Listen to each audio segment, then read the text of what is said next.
Hello दोस्तों, आज मैं बताने वाला हूं कि निरंकुश राजतंत्र किसे कहते हैं। निरंकुश राजतंत्र क्या है और इसमें क्या क्या सिस्टम होता है, इसमें सरकार का क्या रोल होता है और जनता को क्या सुविधा मिलती है। तो जैसा कि आप लोग जानते हैं कि मैं आफ्ताब हुसैन और मैं ये अपनी तरफ से राय देना चाहता हूं कि जिन जिन एजुकेटेड लोग को ये मेरी वीडियो, मेरी बात अगर समझ में आती है तो वीडियो को लाइक करें और चैनल को फॉलो करें। अगर यूट्यूब पे देख रहे हैं तो सब्सक्राइब करें। और अगर किसी को मेरी बात समझ में ना आए या मेरे लिखने में या बोलने में किसी तरह का कोई गलती है तो कमेंट में अपनी राय दें।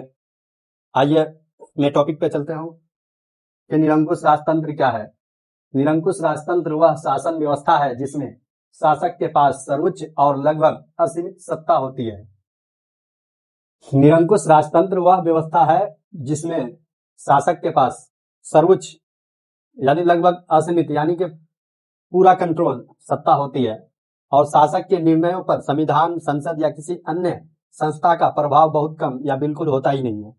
कहीं कहीं थोड़ा कम होता है या कहीं होता ही नहीं है।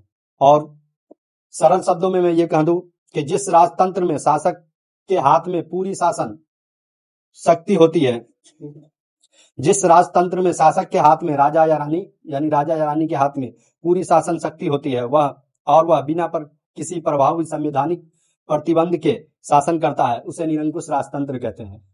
सरल भाषा में कि जिस राजतंत्र में शासक के हाथ में पूरी शासन शक्ति होती है और वह बिना किसी प्रभावी संवैधानिक प्रतिबंध के शासन करता है, उसे निरंकुश राजतंत्र कहते हैं। और आज के दिनों में इसका उदाहरण, सबसे बड़ा एग्जाम्पल है सऊदी अरबिया।